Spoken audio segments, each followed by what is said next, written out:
বাচ্চাকে সন্ধেবেলা নাস্তায় কি দেবেন সেটা ভেবে উঠতে পারছেন না? চলুন আজকে তাহলে আমি আপনাদের সমস্যার সমাধান করে দিই। একটি নতুন ধরনের খাবার নিয়ে এসেছি আপনাদের কাছে। তো ঘরে কিছু থাকুক বা না থাকুক, এটা আমাদের ঘরে সবসময়ই থাকে বললেই চলে। মুড়ি আর দোকান থেকে টুক করে চিড়ে নিয়ে চলে আসবেন। তো চিড়েটা প্রথমে ভেজে একটু হালকা লো ফ্লেমে ভেজে নেবেন। চিড়ে আর মুড়ি একসাথে করে মিক্সড করে দেবেন। এখানে আমার অলরেডি মুড়ির ছাতু আগে থেকে করা ছিল, তাই আমি আর করলাম না এক্সট্রা করে।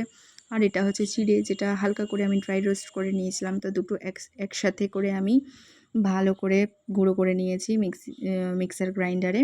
তো আলটিমেট আমার এরকম ফর্মে এসেছে। তো দেখো, আমি এটা গরুর দুধের সাথে দিয়ে বাচ্চাকে খাইয়ে দেব।